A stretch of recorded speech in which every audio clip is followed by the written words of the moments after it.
Well, thank you everyone for joining us today for this session.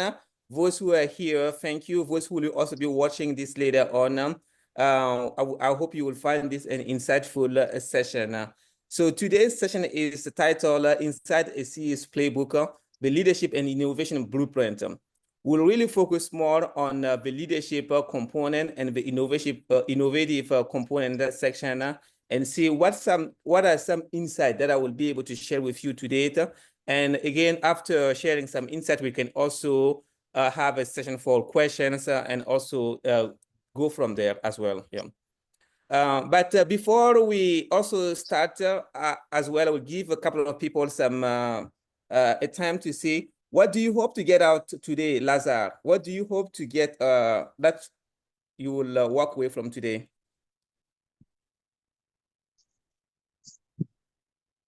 Please, can you repeat? I don't understand clearly that you were just coming to say. Okay, so at the end of this session, what kind of question do you hope that I will answer? Okay, I understand now. Mm-hmm. To the end of this session, Mm-hmm. I want to understand to have more information concerning this topic. Okay. That how this the different domain of innovation of leadership domain, and how can I improve my leadership. Okay, perfect. Thank you for sharing what you hope to get out. Diana, any insight of what you would like to get out? Yeah.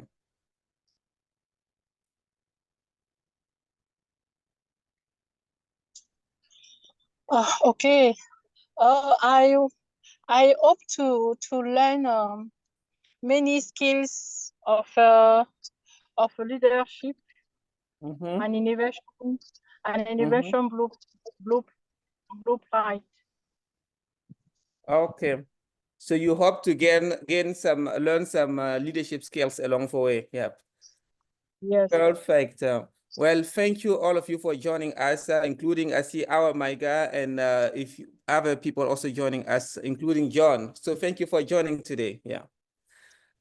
So just a little bit about me. I'm Ousmane Kabre, and I'm currently the CEO of YAM Education.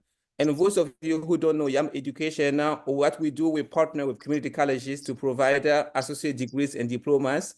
And those who are currently in Burkina Faso or Mali or other Francophone countries, we also do provide some English courses along the way.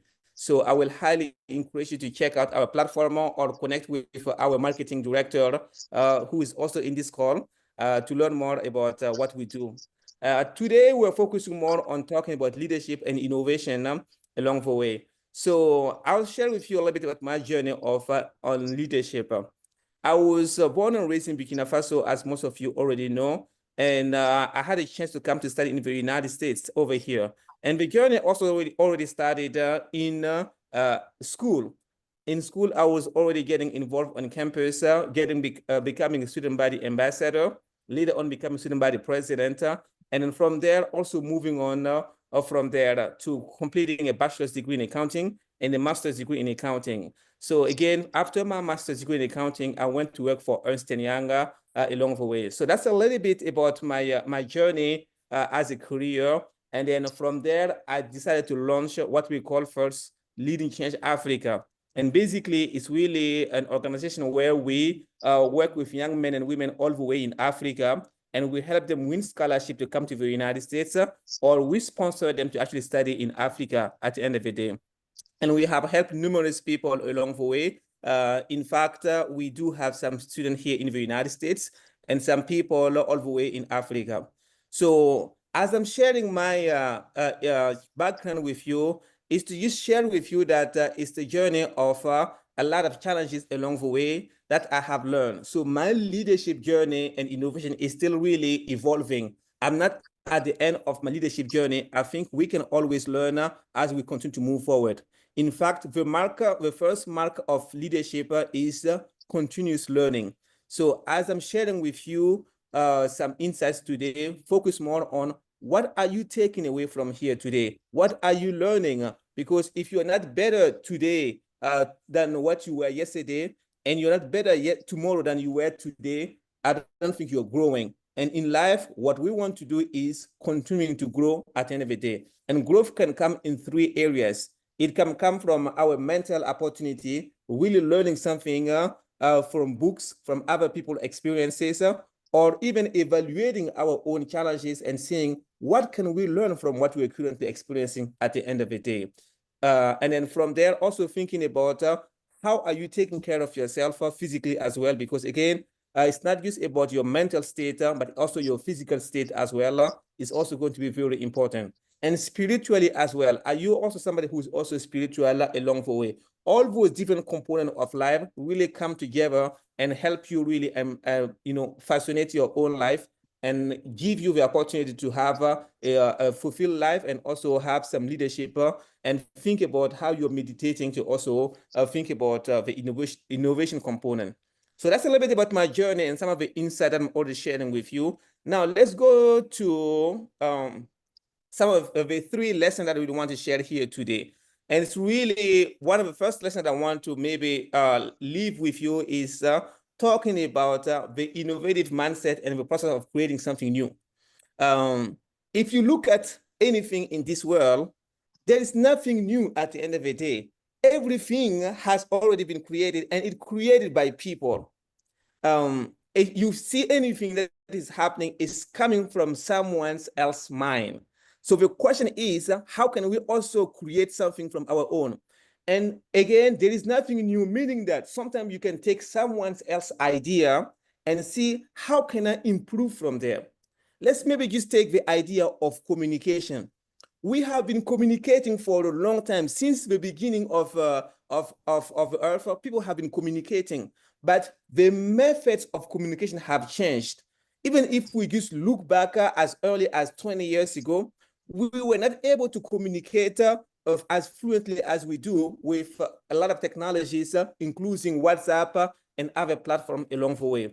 But which means we have always been wanting to communicate, but how we communicate changes, and whoever is bringing new tools or innovative things are always changing along the way. So what we want to do most of the time is sit down and ask ourselves, what is really the core things that is not going to change, and what can we change from there? And it comes with sometimes sitting down with a white paper and seeing, trying to meditate along the way. In my own journey of trying to discover ideas and really working on it. Now, let me just take a minute for the moment. It does not mean that when you find an idea and start working on it, it's going to become successful right away. That's not the point over here. The point is always starting first. Where do you start from here? How do you generate ideas at the end of the day? It first starts with sitting down with a blank sheet of paper and asking yourself, what are some of my challenges at the end of the day that I want to solve for? Or maybe what are some challenges that I'm also seeing around the world that if I do solve, even in a small way, can make a huge difference. And that's really where some of your mind can really start really thinking about what are the problems that you're seeing around. Because creating something or being innovative about something is just about solving a problem that either you have or someone else has. And then when you discover the problem, then you can think about what is something new that you're adding to it, or how are you making it smaller, or how are you really making this something that can be valuable for people along the way. In the case, for example, for me, when I started leading change, I wanted to solve a problem of leadership. Can we take young men and women, give them the opportunity to go to school and now think about how they can create businesses to create more jobs along the way, and how can they return back and take a country from last place to live to the best place to live. That was the whole basic idea of leading change. If we move on also to young education, is we are having some challenges in Africa, in a sense that we are sometimes sitting in classroom with about 3,000 people with one professor using a microphone. How can we solve that problem? In the age of the 21st century, with access to internet and access to online education, we no longer have excuse of just sitting in classrooms and waiting to receive the information. This is really where we can leverage technology to deliver courses all the way from the United States to Africa, quality courses along the way, and providing real and greater knowledge to people. So it's always thinking about what is the problem at hand and what kind of solutions is already out there. And it does not mean that when you have a solution, you will be the first one to have it. Let me just tell you, no one is always the first one to have an idea because, like I said, there is nothing new under the sun. The question is, how are you improving, or how are you also learning from other people's experiences and enhancing what you already have along the way? That's really the first idea that I would want to share with you in terms of innovation, in terms of finding problems, discovering either your own problems, your own challenges, and how you can add something new to it and make it your own at the end of the day. Again, since in this live session now, we have people who already are here. I will stop right here for now to make it more interactive to see if you have some questions along the way, and we can go from there. Any questions so far on this this first idea that I'm introducing to you?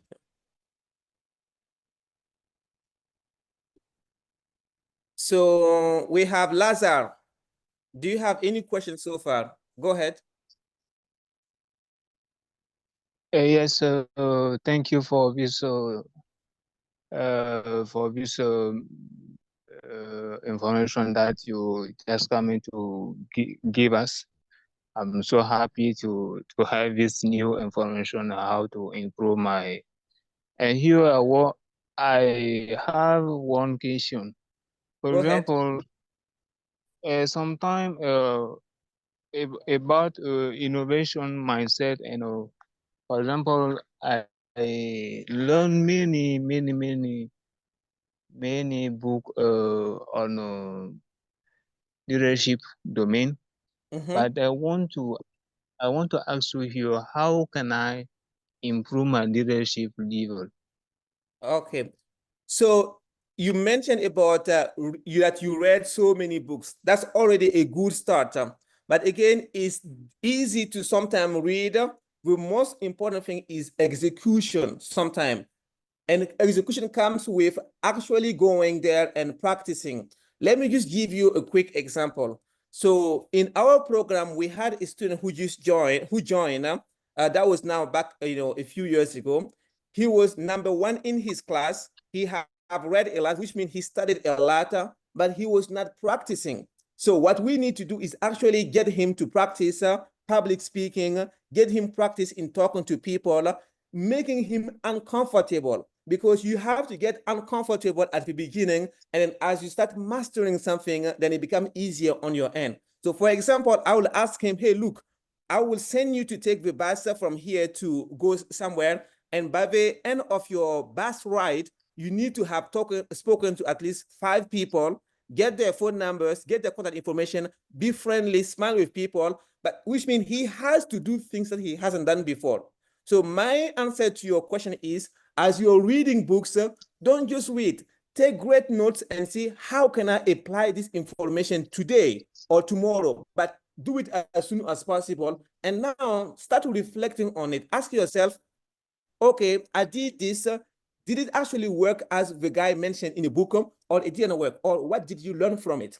But again, don't just focus on reading, focus on how can you practice this at the end of the day. So sometimes, as my own example, when I'm reading a book, I can come across an idea and I will just stop right there.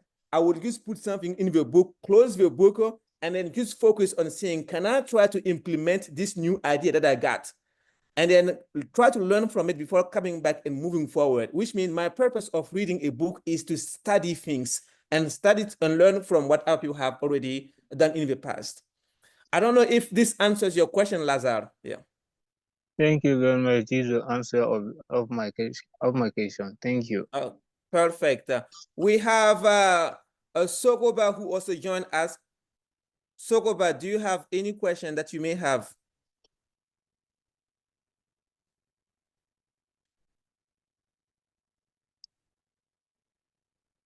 All right. If not, we can continue this session. And again, you will also have plenty of opportunity to also ask more questions as we move forward. Yeah.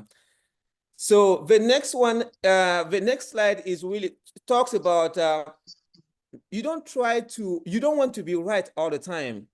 Your goal is getting right. So let me repeat this one again. The goal is not to be right, but getting to the right answers at the end of the day. Because sometimes we feel like we know everything. No, we don't. Other people are smarter than we are. So what we need to do is be open to listening to other people. Be open to learning from other people. Lazar already mentioned about reading books. This is really great, which means it's a way where he can discover new ideas. It's a way where he can discover new ways of doing things, and it can really enhance his own life, which means he understands that he has some gaps in his own life, and that other people who have already written books can provide those solutions along the way. That's what I do most of the time. I will spend time with smart people along the way. I will also spend time with mentors, coaches, anybody that I can think of who can give me some great advice and help me move in life. That's what I want. So if we can be humble enough to talk to other people, humble enough to read other people's ideas, and humble enough to listen along the way, we will get as closer to the right answer than where we are at the end of the day. So your goal is not to be right from yourself, but your goal is to get the right answer. Whether the right answer is coming from somebody who is 8 years old or 80 years old, that's not important. The most important thing, are you getting what you want in the first place? So let's focus on that one. Yeah. And again, as you're focusing on that one, as I just mentioned, leadership is not about having the answers. You don't need to have the answers at the end of the day, but it's about creating a space where the right answer can emerge. And how do you create that space? Is finding the right mentors in your own life. It's about finding the right coaches, finding the right books that you can also read. Because remember, mentors don't have to always be physical. It can also be somebody that you also follow virtually, either on YouTube or on other spaces, but find somebody who is also providing you some guidance in going towards the right answer, and don't try to be right at the end of the day. Yeah. I will again stop right here for a second to see if anyone has a question regarding this small idea of making sure you're getting to the right answers and don't try to be right yourself. Yeah. Any questions so far? Diane? Yeah.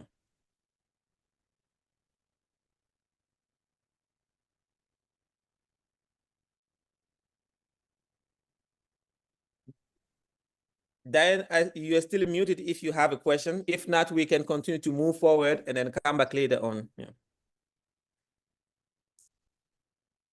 Our Maiga, I also see you in a call. Do you have any questions since we started?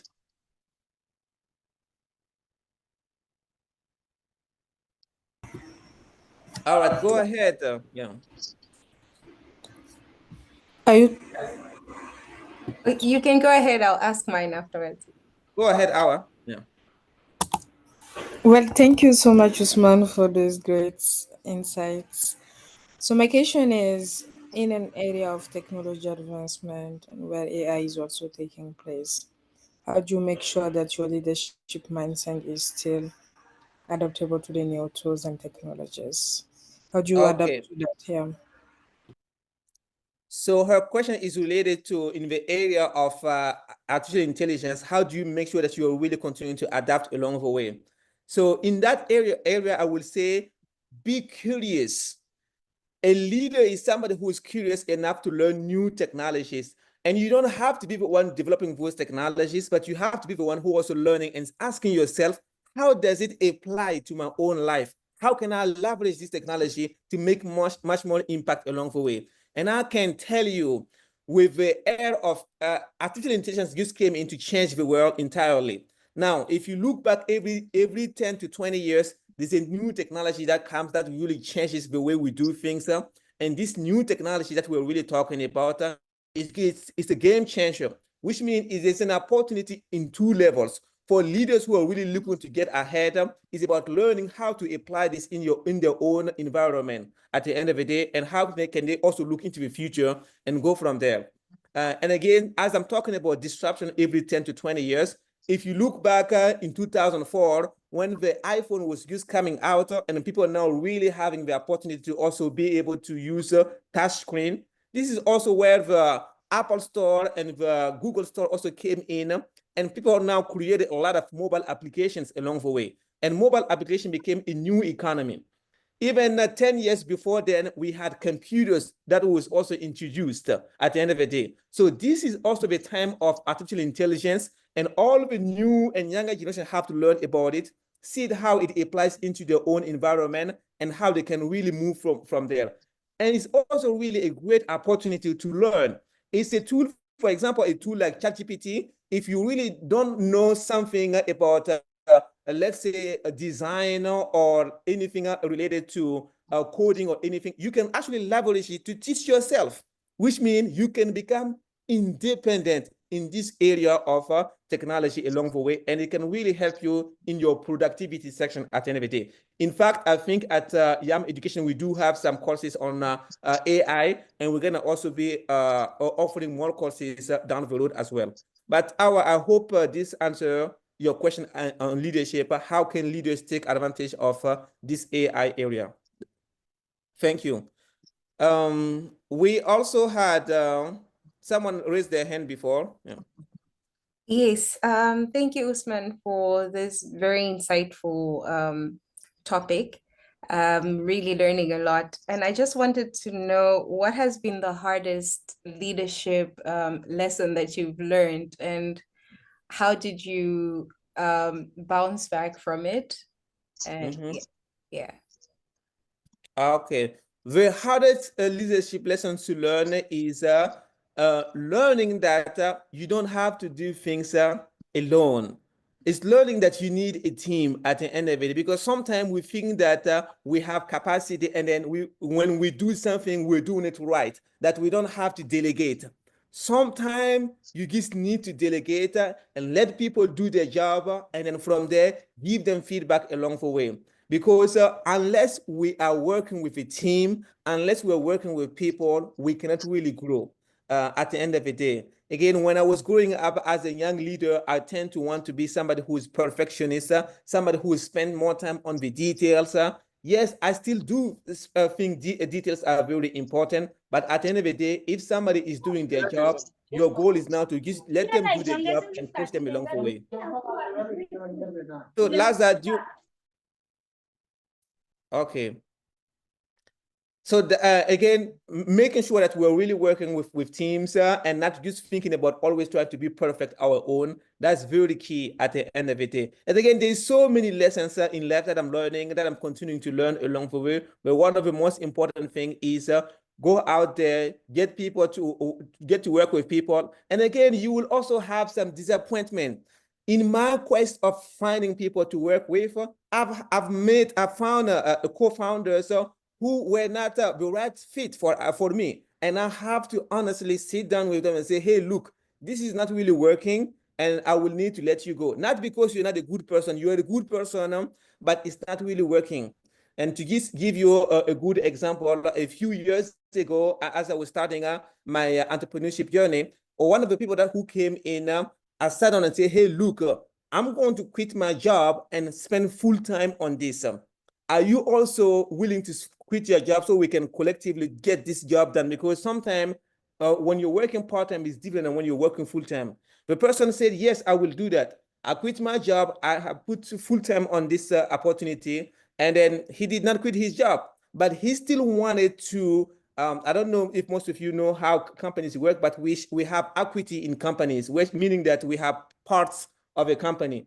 He did not want to invest 100% of his time, but still want to share equal opportunity, equal equity with me. And I said, no, that's not going to happen. So we had to actually sit down and work through communication, and I will have to let him go and then continue my journey along the way. So again, communication is also a challenge that we have to also learn along the way as a leader, not really burning bridges, but learning how to communicate effectively with people and then moving from that direction. So So again, there's so many life lessons along the way that I have learned, but these are the two important things that I can share with you as of now. And again, you will also have more opportunities to ask more questions later on. Yeah.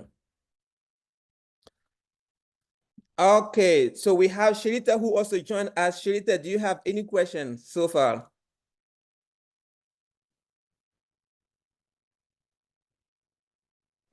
No, I not have a question.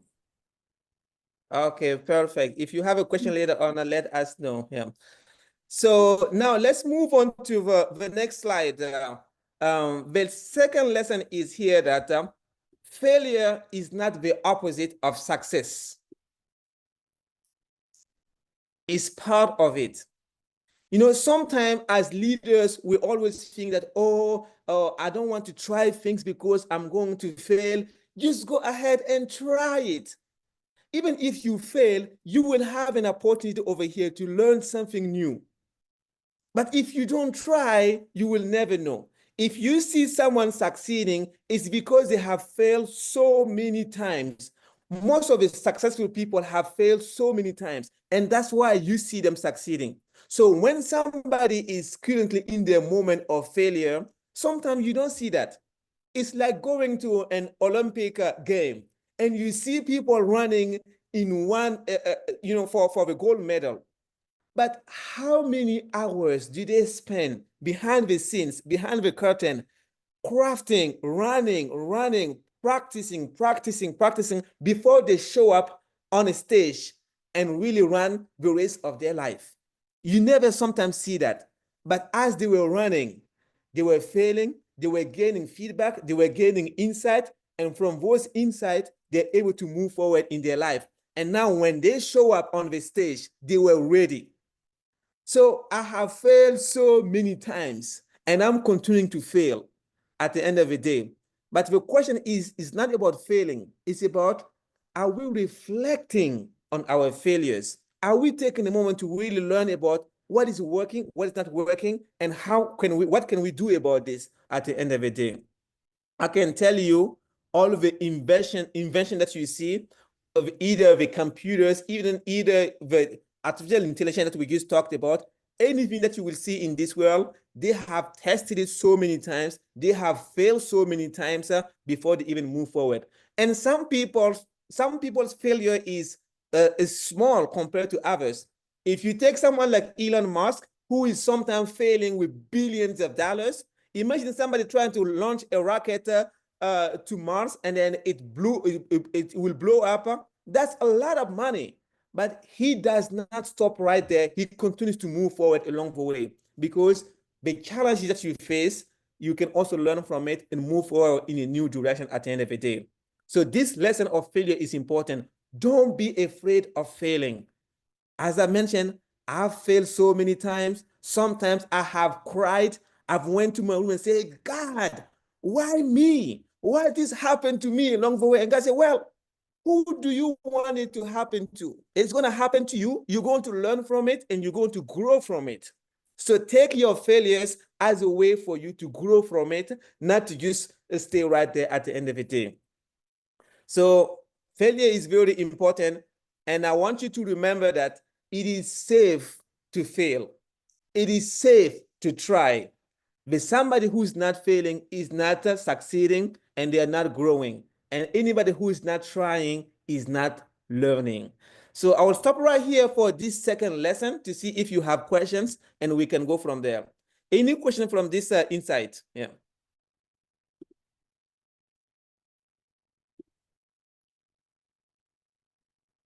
Okay, go ahead, Lazar.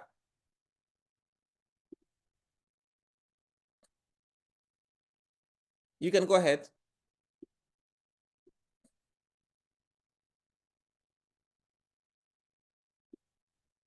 You can answer your question. I see your hand, Lazar. You can answer your question. Ask your question.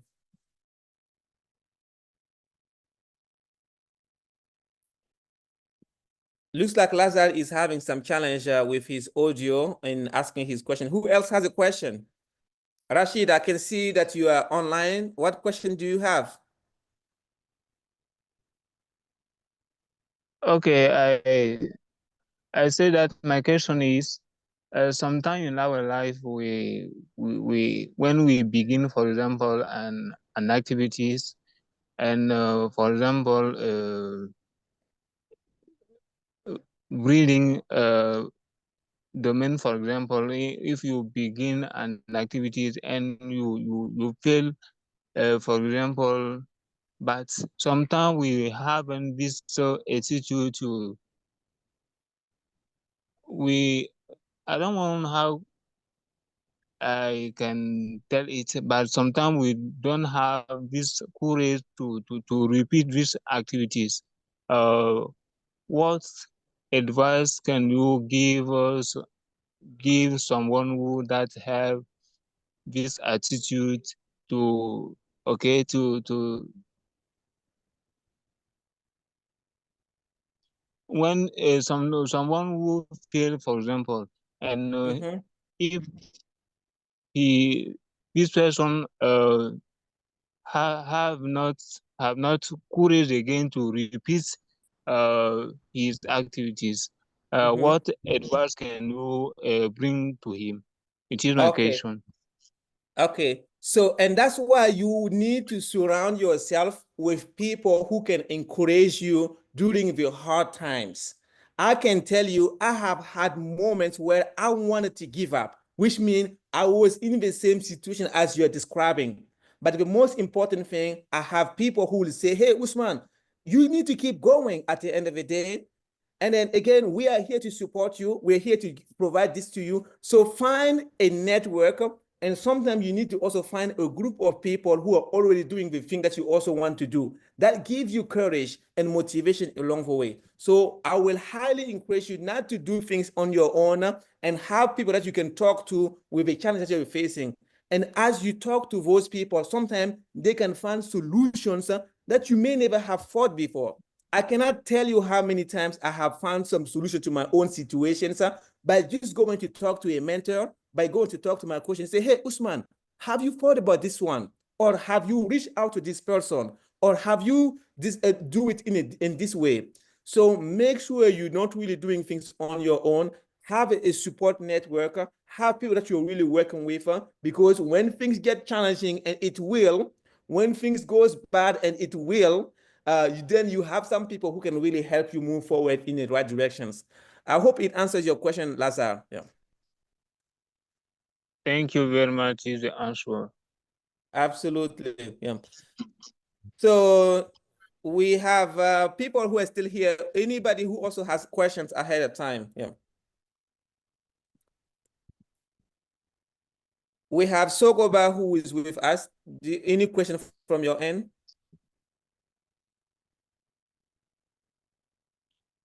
Diane, any question that you may have?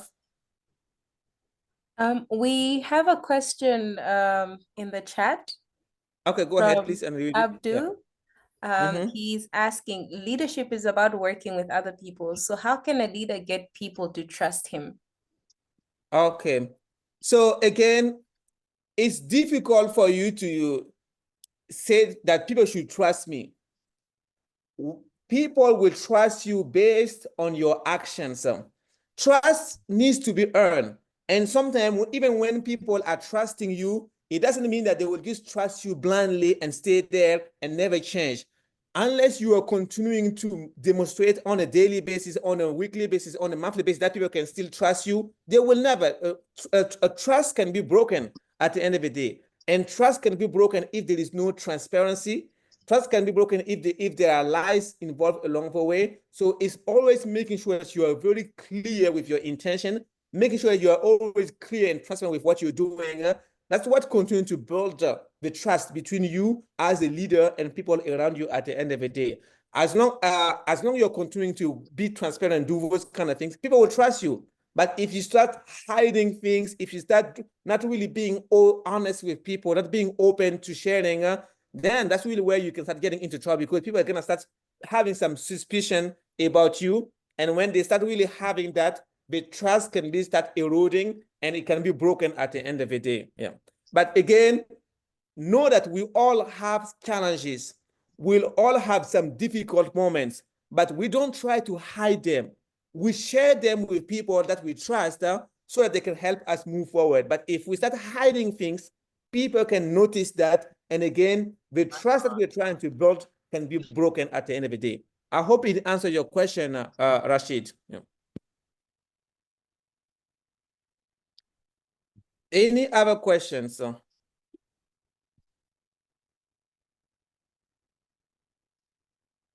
Okay, so if no other question, I will move to the last lesson of this week. I have a question, Ousmane. Go ahead, please. Okay. I like to know how can I identify one activity what I good for me. What can I know the good activity? Or I make one activity and fail, and make another activity and fail again, or I make another activity is okay. Okay, I see what you're meaning. So you want to see what activity or what thing can you focus on and know that this is really good for you at the end of the day. And is that correct? Yeah. Correct. Okay, so I think the most important thing is seeing the activity that you are doing. Are you enjoying it? Is it something that you like doing? Is it something that you can really spend your time doing without being frustrated at the end of the day? Because again, if you pick something that you don't like and you're always frustrated, you're always miserable, people can know that. And you don't want to show that you are miserable in what you're doing at the end of the day. So I've always picked things that I'm passionate about, things that I can spend my time without having to worry too much about it, because I'm not really counting the time, because I'm enjoying doing it. And to just give you a good example, I was an accountant. I'm a certified public accountant now, and an expert. I have my expertise in accounting, and I worked with one of the big 4 accounting firms in the world. It's a great work, but my goal over there was to step as a stepping stone to go to do something else in entrepreneurship. So yes, the work was very hard. We're working long hours, but I loved it. I loved it because I knew I was planning something for the future at the end of the day. And what I'm also doing right now is about either at Leading Change, where we're also helping young men and women, or at Young Education, is something I'm passionate about. How can we solve the problem of education at the end of the day? And that can keep you up late at night. And then you don't really have to worry too much about it. So my answer to your question, Diane, is thinking about where can you spend most of your time? Now, if you're spending time on something that you really don't like, as I mentioned, you will be frustrated, you will not be happy, and you will have sometimes a miserable life. But again, if you also try something is not working, don't be afraid of trying something new. At the end of the day, life is too long for you to only focus on one thing. As I shared with you, I was an accountant. Today, I have some skills in computer science. I'm in technology at the end of the day. I went and learned it. So don't be afraid to learn something new and change if you need to change. But again, sometimes stick to things if you need to, especially if you do enjoy doing them at the end of the day. I hope it answers your question, Diane.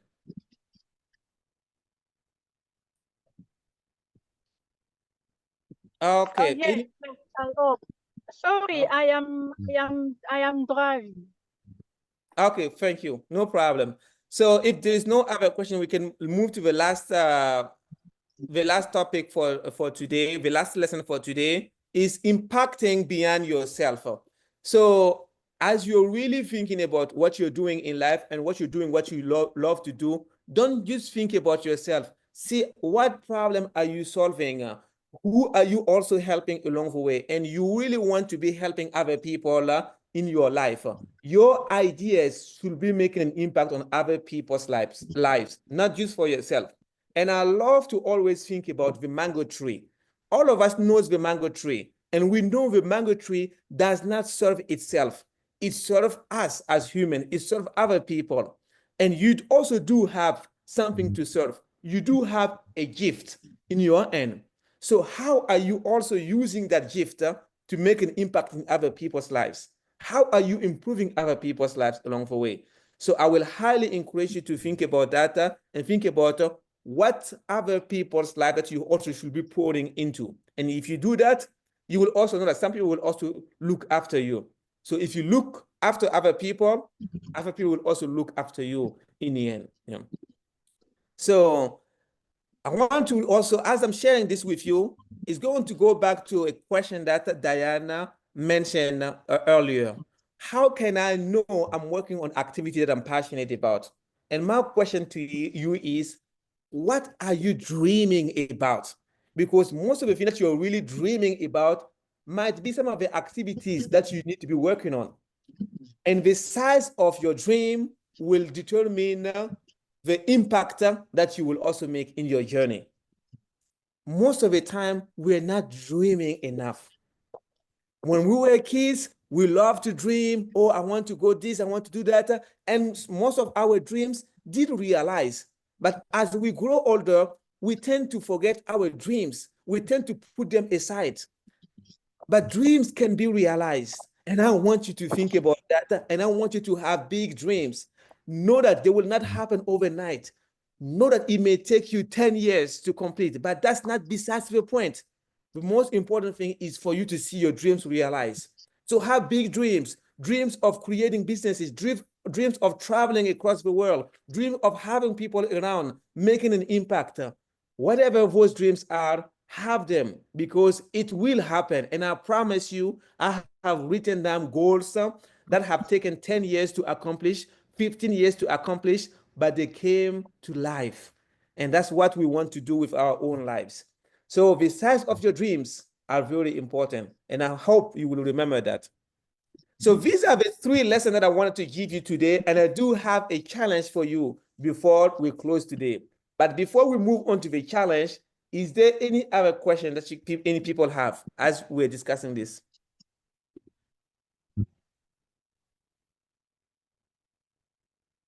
Thank you, Awa. Do you have any question, Awa? I see that you found this session very inspiring and interesting. Any questions you may have? So I guess all of us are inspiring to become leaders or just to keep improving on our leadership skills. So if there is one call to action, after this minute, what would you hope from us to put into action? Okay. One call to action is, if you don't have a mentor in your life, I will highly encourage you get one. Now, it doesn't mean that you will just go find someone, hey, become a mentor to me. I want you to become a mentor. It doesn't happen this way. It may just as somebody who, it may be informal mentorship. You see somebody who is doing something that you already want to do, and you say, hey, can I have 5 minutes of your time or 10 minutes of your time? I would like to pick your brain on this. And you do it informally. You may have a chance to connect with them for like 15 minutes this month, and then maybe in about a month or 2 months, you reach out again and say, hey, look, I'm going through these challenges along the way, and I want to see if you can help me go through them. I want to ask you if you can provide me some insight. And it goes back again to what Lazar was asking as a question. As you're going through some challenges, how do you make sure you don't give up? And my answer to him was, make sure you have a network of people around you. And some of those network includes having mentors around. So that's one of the biggest lessons I would want to leave with us as young leaders trying to move on in life.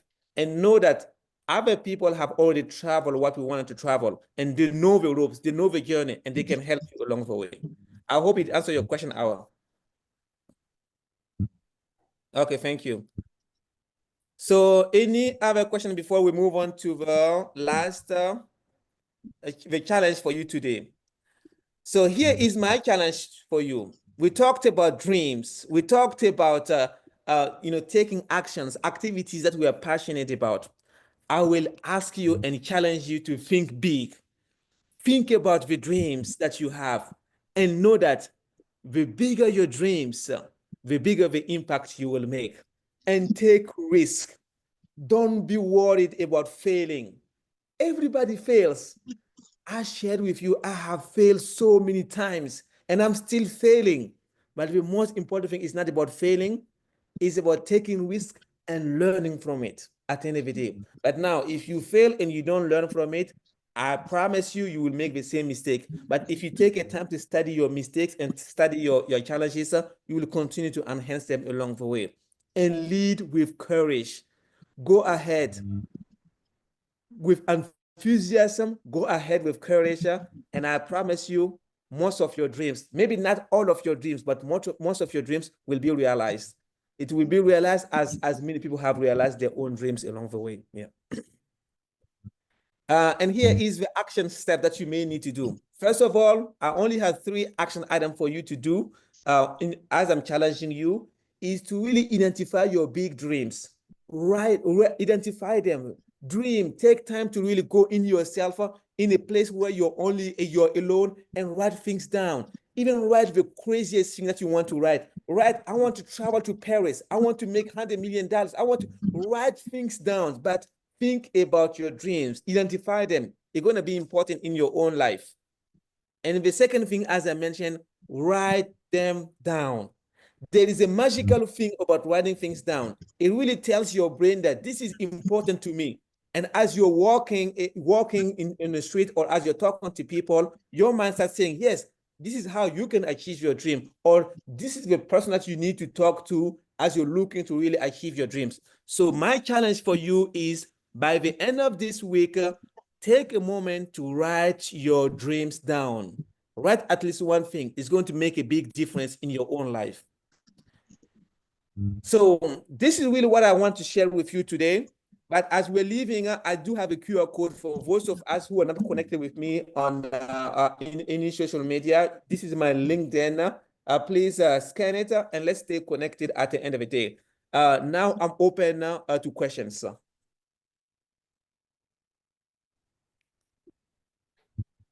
Any questions as we're moving towards the end of our session? Yeah. Yes, thank you so much, Ousmane. That was a really amazing take on leadership and innovation. So I had a question also building on, you mentioned about identifying mentors and people that we can learn from and attach ourselves to. So sometimes you'll find that the person that maybe you'll want to connect with, who might be your mentor, they might not be as flexible or as friendly. Sometimes you run into people who seem to be difficult. I don't know if you've ever had those challenges, and how do you navigate it? Because you know at the end of the day that what this person knows, I need to get this information and I need to learn what they know. But how do I get it while navigating maybe the relationship challenges along the way? Yeah. So the first thing is to know that they may not be the only person who has the information at the end of the day. There's so many other people.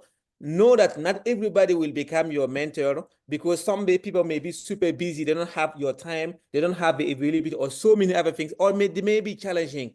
Find other people if you need to, and don't just focus on only one person at the end of the day. But if you need to, like I said, it doesn't have to be a formal relationship. Sometimes you can just ask people for advice. If you ask people for advice multiple times, they become more like an informal mentors. But know that out of maybe 100 people that you will reach out, maybe 30 of them will actually be very friendly. They will connect with you. They will be a good fit with you. But 70 people may not be a good fit. So out of 10, maybe 3 people may be really good fit. So keep looking for the right people and then go from there. And also remember, mentors don't have to be physical. They can also be people that you also find on online, and you study their materials. Maybe they have written books about how they did it. You can read their books and see how you can also do it, or you can also watch their videos on YouTube. But find multiple ways. But whatever you do, get the information. That's what's going to help you along the way. I hope it answers your question. Yeah. Yes, thank you very much. Any last minute questions? Any other questions that anyone has? Lazar, do you still have a question? Go ahead. Yeah. Okay, I have a question concerning mentor. How am I choose my mentor concerning, for example, when you tell us to choose our to choose our big dream in our concerning our life, and how I might choose my mentor. I don't know if you understand my question. Yes, I understand your question. You're trying to maybe see how do you match the mentors that you're choosing with the big dreams that you have along the way, who can help you along the way. Yeah. So That is my thank you. okay, it's really about if you already know your dreams, maybe you need to do research to see who have already accomplished what you want to achieve, who or have already had the same dream as you did, and then are they people that you can find online, or are they existing in a real life that you can talk to at the end of the day? But first, you need to identify where you're heading. For example, if somebody wants to study computer science, or somebody wants to be an athlete, like a soccer player, he needs to also look at people who are also being in computer science or people who are also playing soccer. Then from there, you can expand more and see, okay, which school did they go to, or what information online that I can get so that I can learn more about them. Like I said, you don't always have to talk to people directly to learn from them. You can always learn from what they have written as books, or also find videos that they have also talked about and learn from there if you cannot access them physically. Yeah. I hope it answered your question, Lazar. Yeah. Okay, that is my question. Mm-hmm. And I have Okay. another, for example, concerning mentor.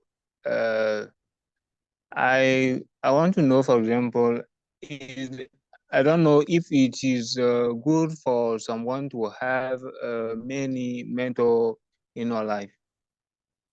It's good.